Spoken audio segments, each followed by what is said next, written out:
Yeah, so let's start.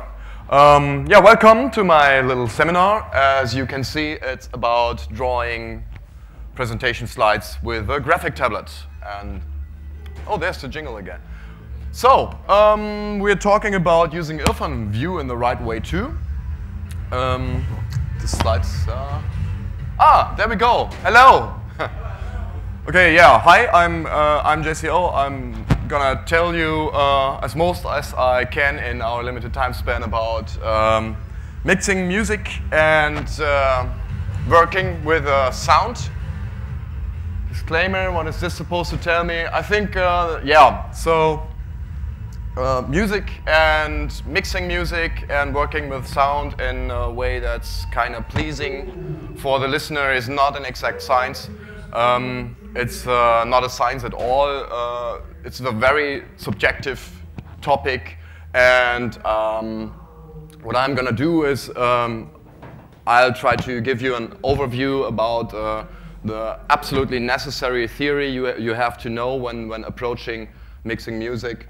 But I'm not so focused on being very precise or very correct, especially regarding things that might be understood a little different. Everybody has his own opinion in the music mixing business, and so correct me if I'm wrong, and just see this as lots of my personal opinions in 72 slides.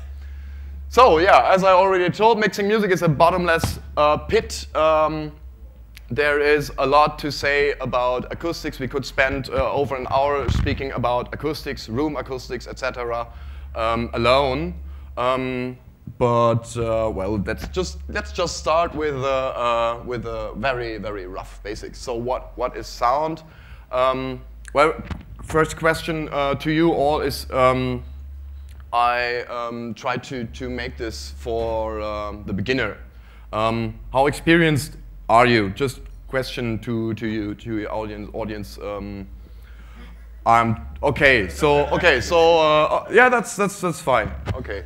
If you have any, if you want to know more about a specific subject, just tell me. So sound basically is alternating air pressure. What's coming out of our speakers is just moving air, yeah, and changing pressure. It comes in waves. Usually it comes in waves.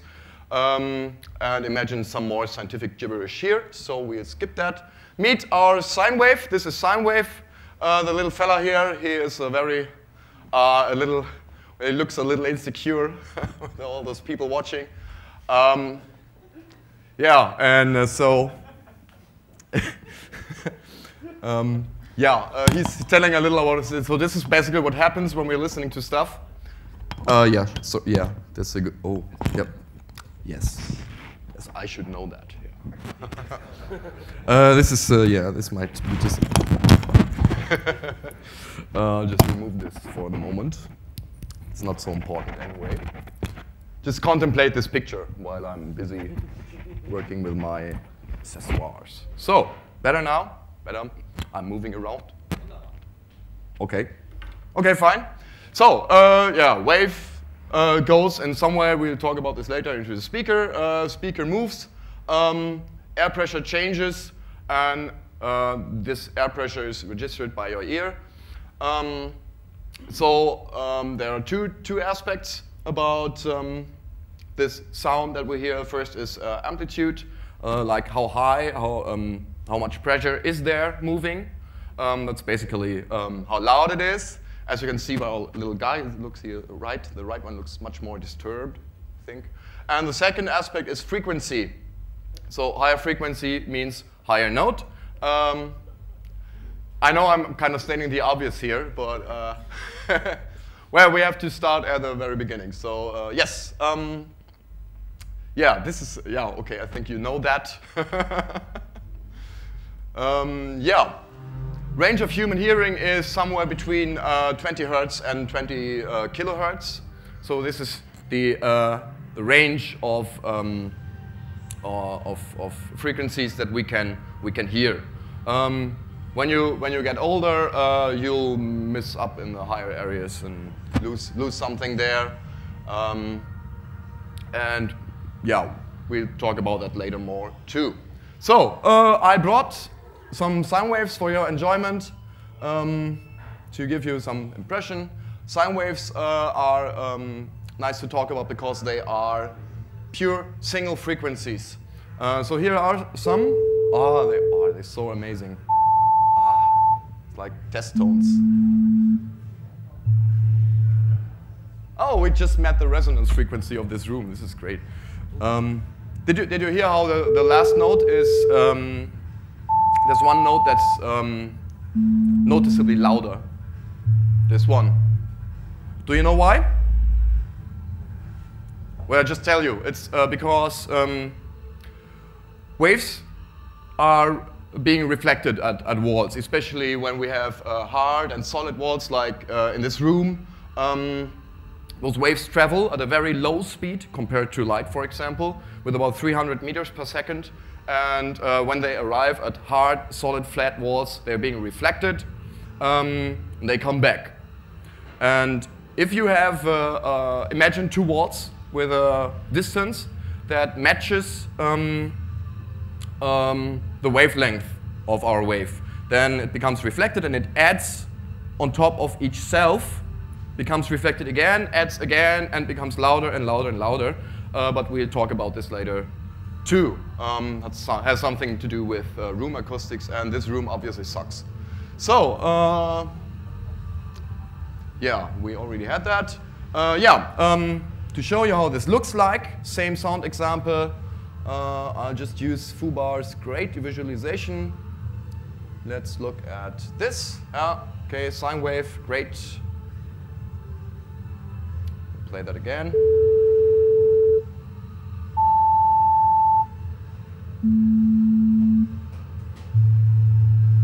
Let's make this maybe a little more, with a little more zoom. So you see higher notes have shorter wavelengths, higher frequency, and lower notes have, well, lower wavelengths. It's pretty obvious, pretty simple actually. So, so much for that. Let's just keep that running. What's really nice about sine waves is that if you have a lot of sine waves at the same time with different frequencies alternating in volume, then you can actually get basically anything like this, for example. Yeah, ordinary music. Let's look at the waveform, just to compare. It looks really messy. You can kind of see it becoming louder and quieter, but there's not much more to see there. So there's another way to look at it's my personal remix. It's so beautiful. There's another way to look at sound and frequencies, which is much more interesting. And we'll just do an FFT on the sound, and thus we are able to visualize the frequencies which are encoded in the waveforms. I'll just show you. So we need this, I think. Where is it?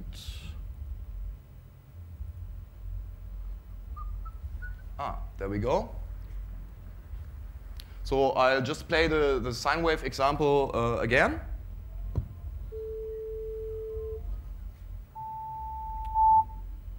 So as you can see, sine waves are represented by basically by lines here, which are lower and higher.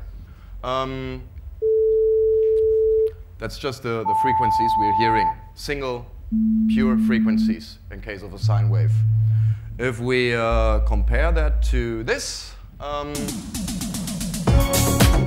there's a lot more going on here.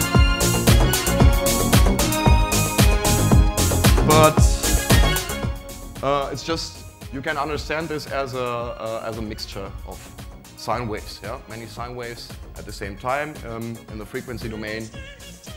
Yeah, and that's called a spectrum, whatever. So let's continue. This is going much too slow. We have to speed this up a little. So yeah, what's mixing? Mixing is basically adding lots of waves, adding lots of sources, and adding is just what it says. It's just addition. Yeah, it's mathematical. It's addition. You add stuff together. That's what a mixer does. So that means if you have waves that look like this and you add them together, you get silence. So that's just as a side note. This can happen too. So. So how do computers work with sound? We have this great sampling theorem by Nyquist Shannon. This is, well, let's say that what's important is you need sampling. You know what sampling is, basically. Yet you have some analog signal and you have some, you measure the signal with little intervals and store that in representation of numbers, yeah? Row of numbers. And what's important to know is that if you, how many samples you need for representing frequencies. We already taught about the human ear. The human ear has this range of 20 hertz to 20,000 kilohertz approximately. So if you want to have this range and sample material, you need like 40,000 kilohertz sampling rate to represent this accurately. That's what this theorem says. You can check this out on Wikipedia. It's there are many formulas that are quite interesting and many conclusions.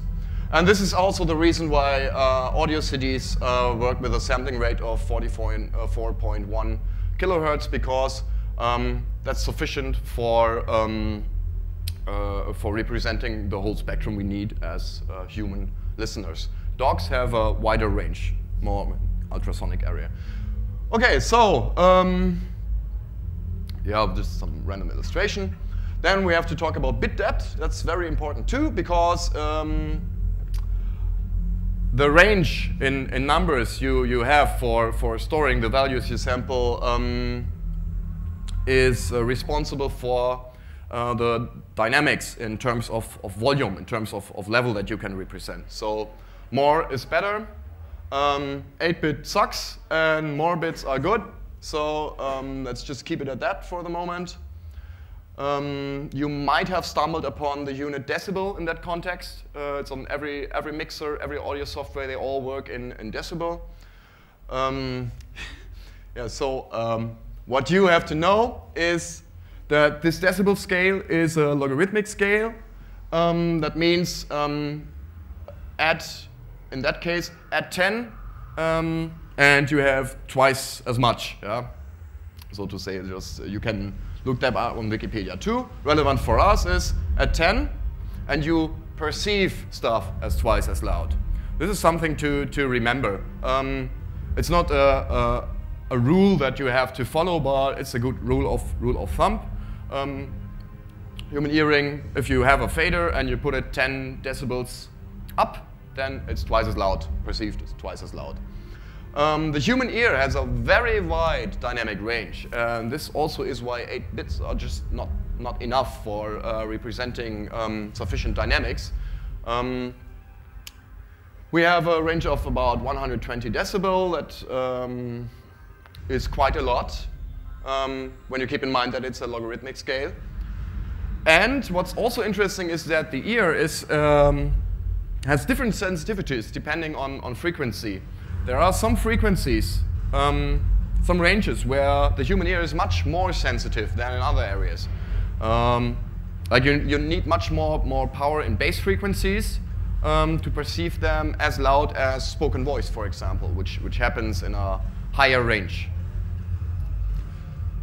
So yeah, 24-bit are great for your workflow when mixing music, because you have more than this 120 decibel range. You have a lot of headroom.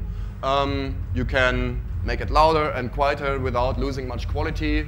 Try it with 8-bit. It will be noisy as hell.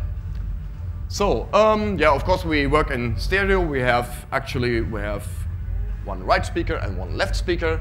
Usually, when you're listening, you should sit in such a triangle in front of your speakers.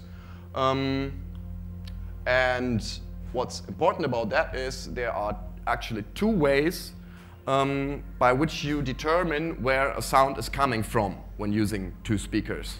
And the first is, as you might have guessed, you locate it there where it's louder. So if it's louder left, it might come from the left side. But which is very interesting is that the human brain has a way of interpreting the location of sound by registering the location of a sound there where it arrives earlier. So if a sound arrives earlier at your right ear, even if it is just as loud as on the other side, you will perceive it coming from the right. And the other way around too, of course. So you might want to keep that in mind. So, okay, enough of that theoretical stuff. I think that's sufficient for an overview. Because I think that if you work with music in some way, be it renoise or Fruity Loops or Cubase or whatever, what's much more important is your ears. You have to trust your ears. You have to be honest with yourself and do stuff that sounds good. How exactly it comes that it sounds good or not is not that important. It's all based on much more on personal experience and personal preferences. Because as I said, there are no real rules here. So let's talk a little about what you need when you want to mix music, to make music, or to record music, or whatever. So not much, luckily. First, you need this, ×2. You most likely have those. Then you need such a device. You most likely have one of those too. Then, and it's a little more interesting, you need an audio interface, a sound card, basically, like this. And it should be very noise-free.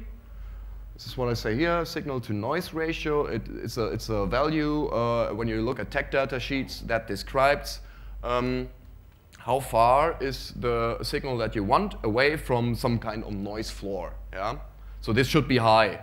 It's often measured in decibels too. So if you are thinking about buying something, it doesn't have to be expensive. Just look at those values. And the other aspect is it should have a low distortion factor. It's supposed to be precise in what it does. So what you put in should come out in a mostly unmodified way.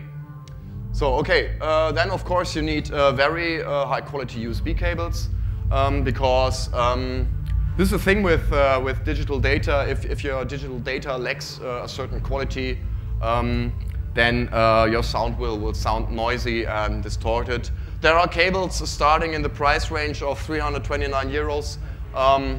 And so this, it just sounds better. Yes, exactly. So of course your bullshit detector lamps should have gone on now. So but I think okay, I think you got that. Yeah, there's a lot of gear you don't need, overpriced gear that's supposed to improve something, and you wouldn't hear it anyway. The standard stuff does a fine job. So if you're serious about mixing music, you shouldn't rely on crap like this or crap like that, because yeah, you need a speaker that is very true and linear and precise in what it does. It doesn't have to sound good like hi-fi systems, and it doesn't have to have much bass or something. It just has to be precise. So this is what we want here as a paradigm. Okay, yeah, that's a little more difficult. You need, or it would be good if you have a room that doesn't suck. Already talked a little about that in the beginning. If you have lots of parallel hard walls who tend to reflect sound over and over in your room, you just can do that. And you listen to the reverb happening. If there's lots of reverb, like over there, it's ugly, it's nasty, then you don't want to mix there, because it kills some frequencies and it increases some frequencies. Stuff becomes louder or quieter, and you end up turning your bass up and up and up and up and up, and then you listen to it at revision in the compo, and you think, what the fuck did I do here? Yeah, it's just so mixing in a crappy room almost guarantees that your mix will suck. So pay a little attention to that. And in most living rooms, you can find a position where you have a nice hearing environment. As a rule of thumb, your speakers shouldn't be placed too close to the wall. They should have some room to breathe, and what I said with the hard walls. You can modify your rooms too.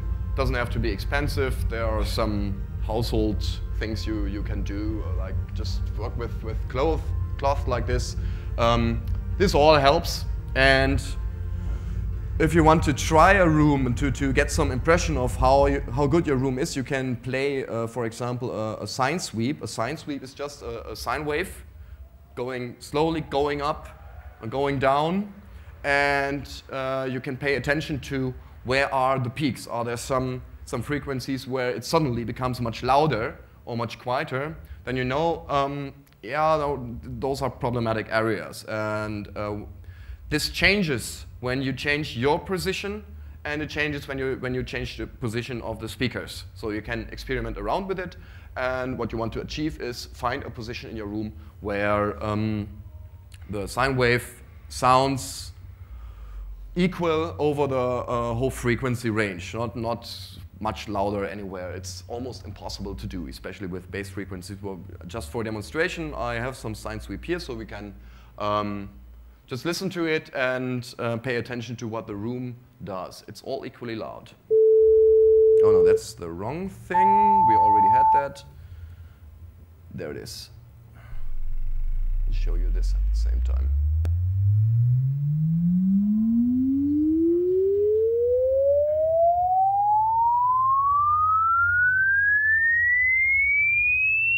Now it's becoming nasty.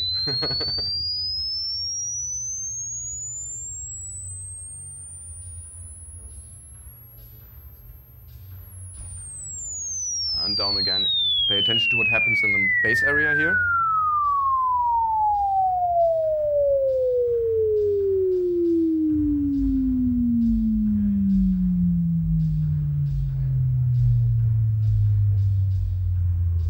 And so there was a position where it suddenly became where we had this peak.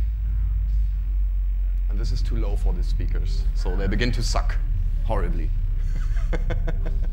Okay. So that's just as a tip, yeah. Okay, yeah, that's what it says here. Yeah, if your room really sucks, you might want to consider headphones. Buy better ones, studio headphones, like there are some in the €150 range, which are quite okay if your room sucks. Those are, we're talking about open headphones here in terms of construction, and what I said before applies to headphones too, but be a little careful because headphones give you some kind of an unrealistic impression of sound because, you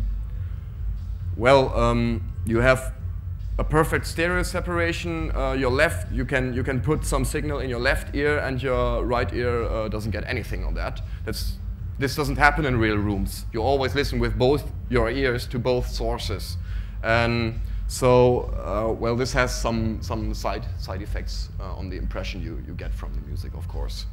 But otherwise, you can achieve quite good results with headphones too. Yeah, mixing music. Let's do some practical stuff. Yeah, first important rule: if you mix something that sucks in the first place, it will most likely suck after you mixed it too. So you imagine some, like in the example I prepared, but we'll get to that later. Just keep that in mind. You can't do the impossible. You can't do any kind of magic with your mix, and it depends very much on how good your sources are, actually. So, when mixing music, what do we want to achieve? There are actually many possibilities. This depends very much on the style of music you're doing and what you want to sound like with your mix. And some goals, for example, are transparency. Transparency is a very nice goal, I think, because transparency means, in terms of mixing, that in your final mix you're able to hear out, to recognize each and every element that's in there. They're all clean, easily discoverable. They don't get in the way of each other. It's pleasant to hear and sounds authentic and open. So that would be transparency. Another approach would be creating a wall of sound. Think of loud, energetic music like hardcore punk or Schranz or those speedier drum and bass things. Those you want to be very, very loud. Yeah, they are supposed to kick you in the belly. Yeah, when you hear them, and it doesn't matter that much that you have no filigrane piano solos in there or something. It's a different approach. Another approach would be doing something extremely shitty for the upcoming Underground conference. Well, but that could be really nice because it's very free. Make something that hurts. This could be nice too. So, another rule of thumb that might be true or might not be true: don't do stuff with your shitload of plugins that you have in the average netbook that doesn't help the mix. Don't click through presets of some magic plugin stuff where you don't have the faintest idea what it's doing. Yeah, and if it doesn't sound better, yeah, just don't do it. Just don't do it because I meet many people who think they have to use some techniques in their mixing process because they read about it somewhere or well, have it from some friend who said you have to do this and your mix will be good. That's just not true. Trust in your ears regarding that. So okay, first step. I have prepared a little example. Let's see if this works. I'm using Cubase, by the way. I have to do a little configuration so we can hear something coming out of there. Okay. Whoop. Ah, no. So this resolution sucks. You need lots of monitors for mixing. Lots of screens and flat panels because all this shit's so big. Damn. So here's our track. I'll try to make this a little smaller. Damn. Okay. Now it's getting better. We just have to configure it in a way that we can see everything. Okay. So what we have here is just a lot of recordings from some synthesizers and stuff, completely unedited, plain. Looks like the stuff you might get from some band or something if you want to mix something for them, or something you might have made yourself. Those are just ordinary stereo waveforms. And if we take a look at the oh no, I killed the mixer. If you take a look at the mixer, can I grab it like that? No, just that pixel. Okay, so it's all on defaults. It's all on neutral. Everything is in the center. And yeah, so I didn't do anything to that. Let's get a first impression by just listening to this piece of crap I messed there together. And yeah, just to get some feeling for what it sounds like and what it might be supposed to sound like. So there we go.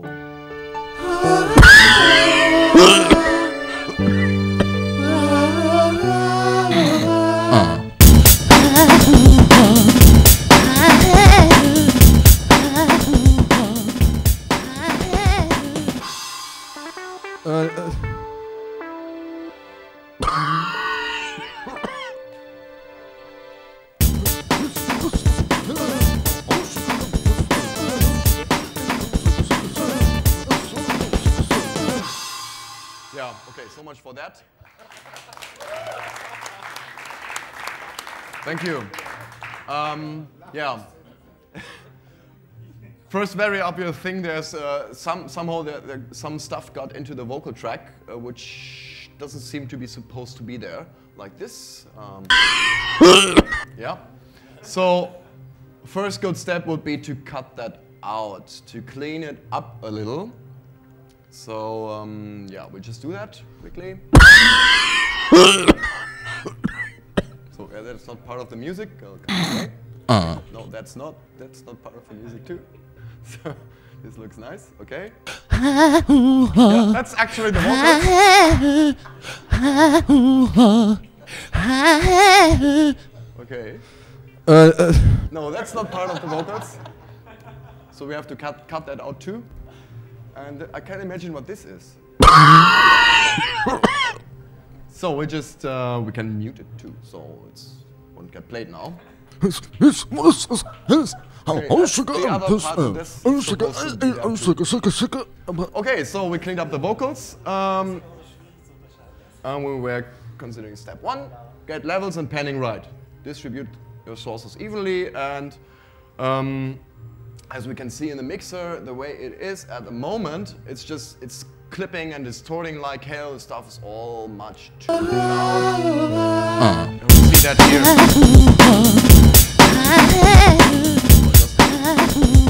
Wider. We have to compensate a little back there, by the way. We have this background noise from the hall too. So it's not the best situation for demonstrating any mixing, of course, here. It's just too loud and too sucky.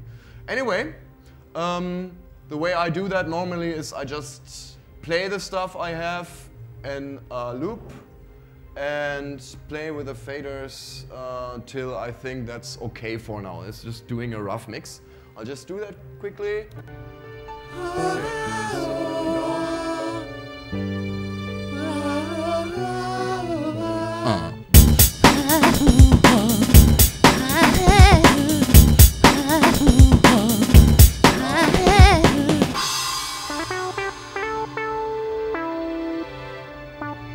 I'll use my headphones too.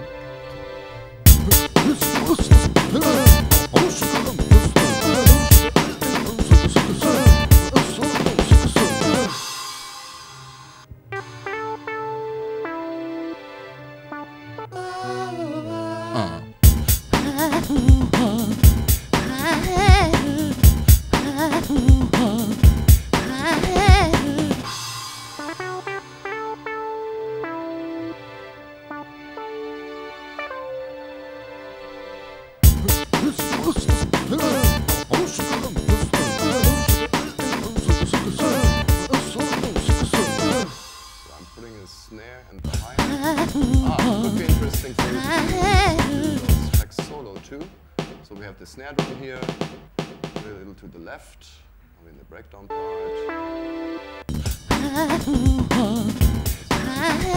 Bass drum, too much. And a bass, where's this bass? Oh, this is very quiet, we have to pimp that later. Okay. Strings.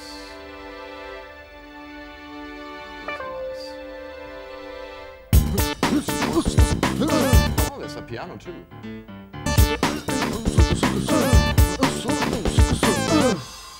in a choir. We have this choir thing here. Also actually 2 tracks. And if we have 2 tracks like this, which are in sync, we can spread it up and fatten it up by putting them left and right. That's a nice trick. It's commonly done when editing vocals too. Record it multiple times and spread it in your stereo field. It fattens up the vocals. So let's try the vocals with a choir.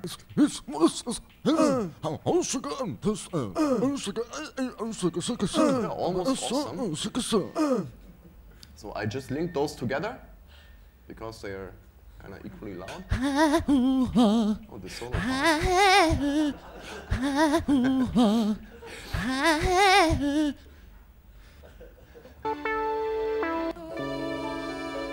Oh, there's some choir intro too. This is too quiet. We fix it here. Oh, it's so sweet.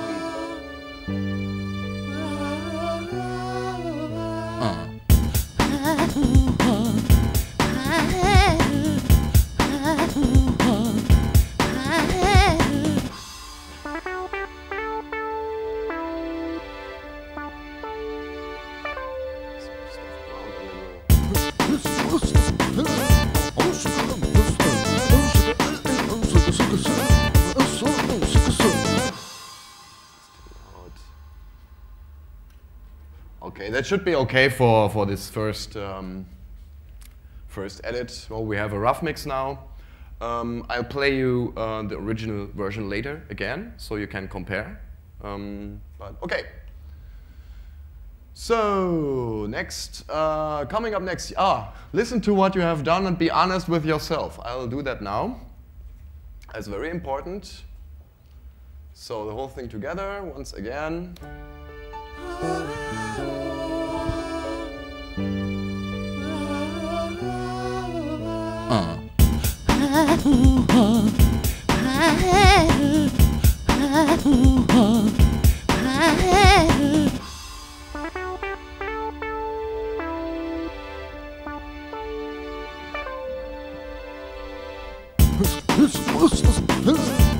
Yeah, okay, so let's continue.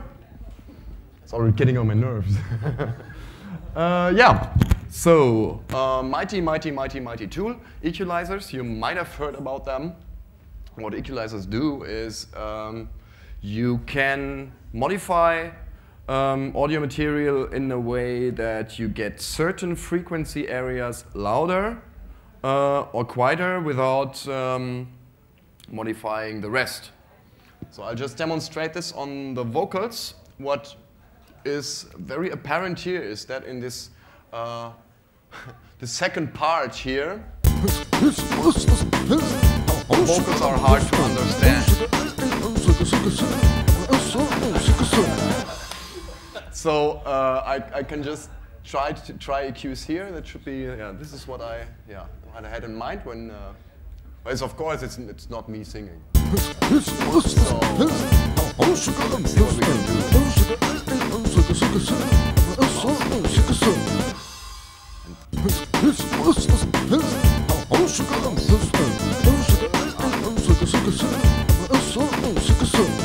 So it doesn't matter much if you do this in Cubase or any other software, by the way. It's always the same.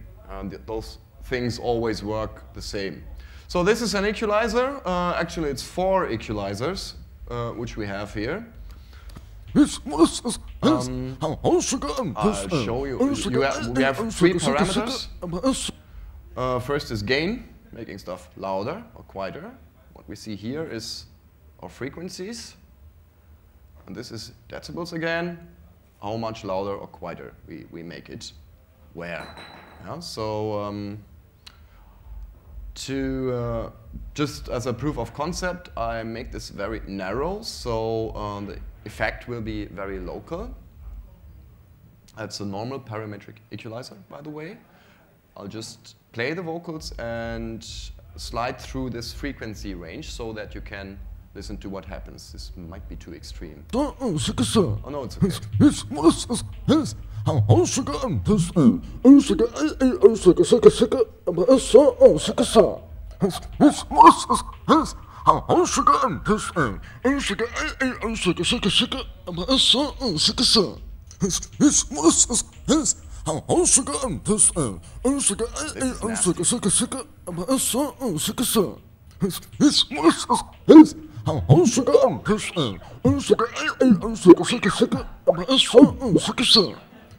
So this could be a nice effect for later. But okay, we want to improve it. So what you might have noticed is that there is some kind of tone apparent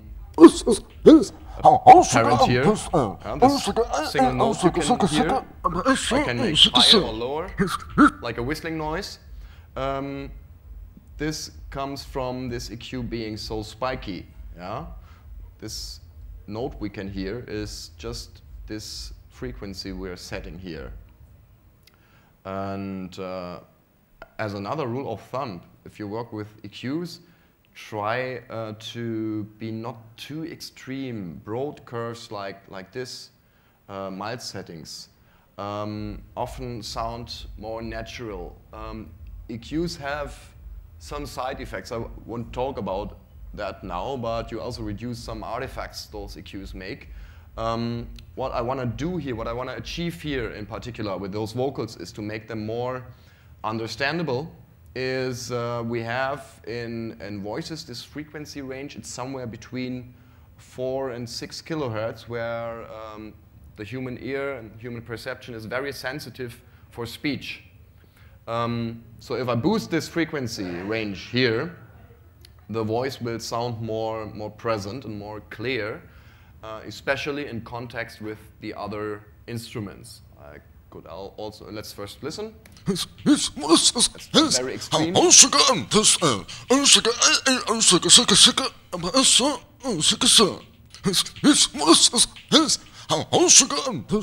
sounds like this. Oh, you don't understand any, no, it sounds muffled. Yeah. So this far too extreme setting should do it. Be a little careful with the S sounds, by the way. There are some, yeah, if your S gets too harsh in such vocals, this can be very, very, very annoying. Especially when played loud. So let's compare. Well,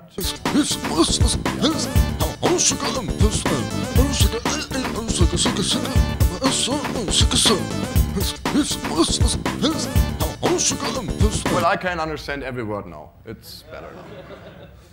Okay, another thing that we might try here with Equalizer is the bass here. Sounds a little thin. Even though make it louder. Maybe we can boost the bass a little. I'll just try that. So I'll use another EQ. Doesn't matter if I use this or that. They are all the same. I can have some different settings here, but it doesn't matter much. So bass is somewhere here.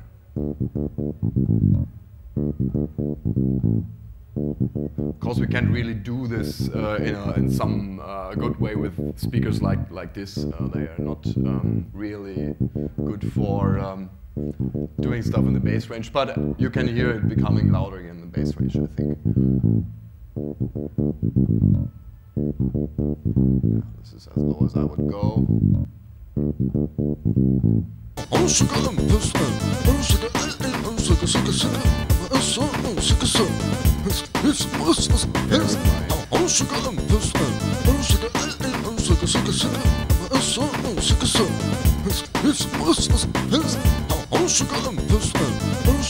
Yeah, hit, instant hit. Okay, next step, we had EQing. Are there any questions about EQing? Any special play? Okay. You basically have to play around with those things, get some feeling for what they do, and how you can use them. This is pretty much a standard toy. You find them everywhere and everybody uses them. But again, as a rule of thumb, if you don't need them, don't use them. Yeah? Yeah, sure. Yeah? Yes, yes, please. How would you know in which frequency range you should play with the frequencies themselves? Well, as I explained before, I know that this vocal presence thing happens between 4 and 6 kilohertz, for example. From general knowledge? There are books where you can read a little about it. There are many colorful words for describing those ranges, and where you have those diagrams and the low range, and there's the belly, there's the punch, there's the bite or something. Yeah, but it doesn't really help. You have to hear this. You have to use this stuff simply and see if it gets better. So does that answer your question? Yes. Yeah, it's great answering questions by not answering them. So okay, listen to what you have done, and okay, we had that already. Another question? Is it common to apply the equalizers depending on the position of the song? Depending, so you mean like changing equalizer settings? Yes. Over, well, of course you can do that. All your modern sequencer toys allow you to apply different settings at different positions.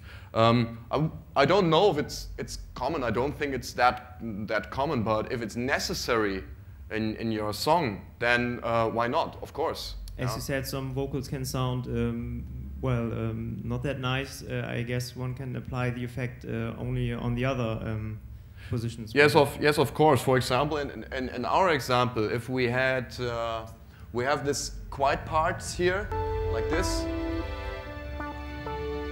If I put those vocals here, if they were playing in the quiet part, I wouldn't have to boost them that much. And well, if I had them here and here, I most likely would boost them here and not here. Yeah, so sure, this is would be quite an optional thing to do. We could do that. Okay. Another pretty common toy that you might have stumbled upon when working with some music software are dynamic processors, like gates, expanders, compressors, and limiters, which all follow the same underlying concept. Yeah, let's do, yes.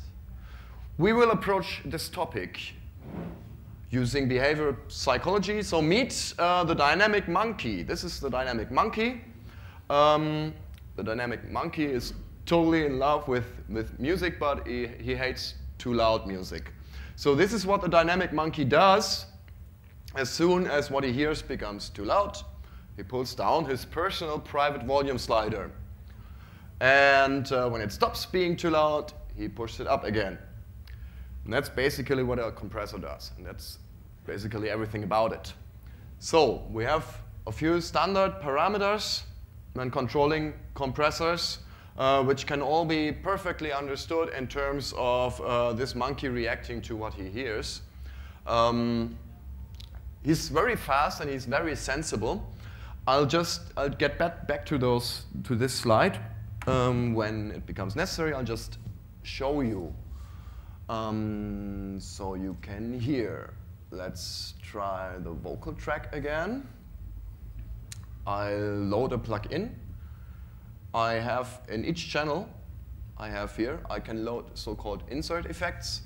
An insert effect is some effects processor that changes the audio material in some way or another that is applied only to this particular track. It's like hooking some module in hardwiring it between your source and the mixer. Yeah, those are insert effects, not too complicated. So I'll load a standard compressor. Again, you will find such things. Where is it? It's somewhere on the other screen. Okay. Find stuff like this in every music software. Renoise has pretty good ones of those standard plugins, by the way.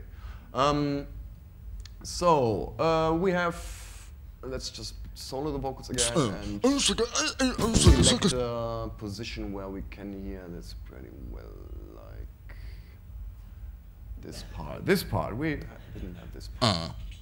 Okay. So, what we can see here with the default settings is, this is our input signal. This is what gets in, this is what gets out, and this is what the dynamic monkey does. GR stands for gain reduction. As soon as the input signal goes over a certain value, the compressor reduces it. Yeah? And we can see that here. In the gaps, it's up, it doesn't reduce anything. In the loud parts, it becomes quieter. It's not that apparent now. I'll just modify the settings so they become a little more extreme. So like this and like this. This makes it faster. This makes it more extreme. This too. So. Now it's very apparent. If you listen to the breathing sounds in between. The breathing sounds are very quiet. So this is the original. I bypassed the effect, so it's not doing anything now. Listen to the breathing sounds. I'll switch it on again then and just pay attention to how those things that were quiet before become much louder. So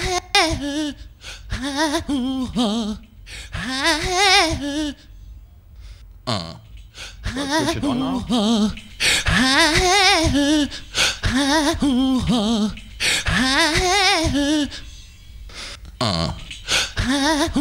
So it's obvious. Can you hear that? Okay. If not, tell me. Yeah. Let's take a closer look at those parameters. We have the threshold. The threshold determines how loud it has to be for the compressor to do anything to reduce the signal. The ratio means how tolerant the compressor reacts in terms of reduction. So if I put this very high up like this, then it's very radical. It almost blocks anything out that is louder than my threshold value. I can choose a more moderate setting, so the signal will above the threshold will be reduced a little, but not that much. It's a less apparent effect, but which can help a lot too. Makeup is just for compensation. The compressor makes everything quieter, so after the processing, I make it a lot louder to get back to my original level. Then we have those timing things down here. Attack means how long does the compressor need to begin reducing gain? When a signal starts quiet and suddenly it becomes very loud, then this is the time the compressor needs to pull down the signal.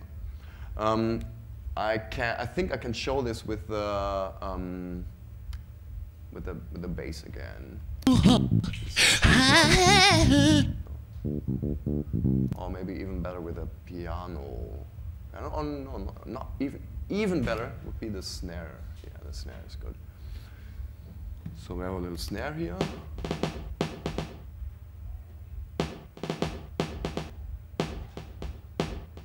Okay. So I'll hook a compressor in here.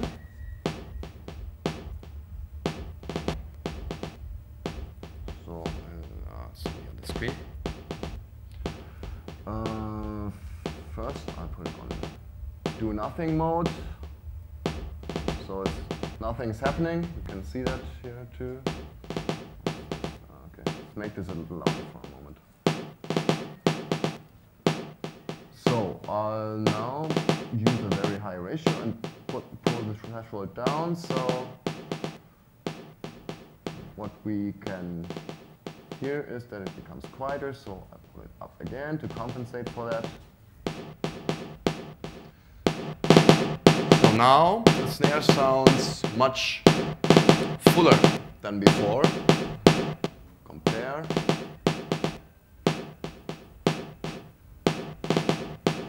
That's just because the snare has this small reverb tail, which is in the original signal very quiet, and the compressor makes it louder. So now it sounds, it is perceived as very loud. Yeah? Yeah? Question? Everything's fine? Okay. Okay. Yeah, I have it under control. We're almost done. So when I now additionally increase the attack time to make this I can create a click. So at the beginning of each snare drum, we now have a small period of like 18 milliseconds, I think so those are milliseconds, where the compressor doesn't start yet reducing, and so the result is a loud click. This makes it's great for snare drums. If you do this in a mix with a snare drum, you will hear the snare drum better through the mix, and everything will get a little more punchy and a little more direct. You can do this with bass drums too, to give them more click and more definition. So this is a very common technique. It's often done when processing drums using such tight settings to bring them out a little more. Of course, we have to be careful with such extreme settings because you can easily catch in some distortion. But well, that will be the topic for another time.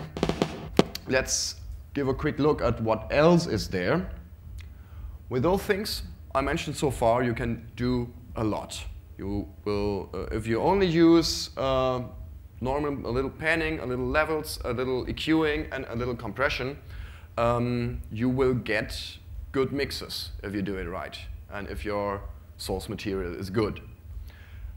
What else is there? Basically, polishing, effects, reverbs and delays, for example, if we want to give something more roomy effect. Normally, there is no sound in real world that is really dry, that is completely dry. We have that in studio situation and with software synthesizers, but it's unnatural. Sound always happens in some kind of room, and we're so used to it we don't even realize that there's always some kind of reverb meeting our ear too. So reverb and delay effects can be very important for making stuff, especially when listened to using headphones, sound more natural and more authentic. Yeah, what else is there? There are, of course, many creative effects, which can be good for anything. You can color your mixes, you can make them sound entirely different, like something else. You can give your mixes some lots of different style aspects with those effects. Well, but that would be for another seminar. So we're through. We actually managed to get through in this little time. Yeah, so this is where I have to improvise. So let's listen to the song again, and I think then, are there any questions? Something that you want to know? I think we have 2 minutes or something left. Yes, please. I was just wondering, in short, if you ever let the creative process, if you affect the creative process before mixing in a way so that you don't have to spend as much time mixing. For example, when you think of different instruments to use and what kind of instruments to use, do you ever think of that when you write your music? Yeah, I absolutely do. In my personal case, when I make music, when I make electronic music, I don't separate the mixing process and the composition process. It's just it just merges because I want it to sound good while I make the music. And well, it works. It's all in the box. It's not complicated to pimp what you have while you're doing it. And I personally find it more enjoyable. There might be many people who work in another way, but that's my personal style. Is that what you wanted to know? Yeah. Okay. Yes? You mentioned room acoustics. Yes. Right at the beginning. Yes. So, for example, when you're at home and prepare some music, which is supposed to be played on some big PA. Yes. So how do I formulate the questions? What are the most important errors which are to avoid when doing things like that? There are a few things I stumbled upon, especially at demo parties. Yeah? So that's my demo party compo experience. One common error is pushing everything up too loud, brick walling your mix to the get-no, like shit. Yeah, that this doesn't sound good on like such compression huge PAs. or something. Yeah, with lots of compression. Yeah. If you there's also mastering. We didn't speak about mastering now, but at the end, when your mix is fine, you can do lots of stuff with your final stereo mix down to make it even better and especially even louder, in particular. My personal experience says be careful with that when playing stuff on big PAs, because I had some releases that were great when being listened to with headphones or in a car or something, but they were just too loud. I couldn't make out any instruments or anything anymore. It was just loud, and this was not nice. Yeah, so I think we finish here. Thank you very much for attending this seminar. It was a lot of fun. I hope that I could give you some inspiration or some new ideas, and that you've found it a little bit enjoyable too. So, meet you at the party with next year. Thank you.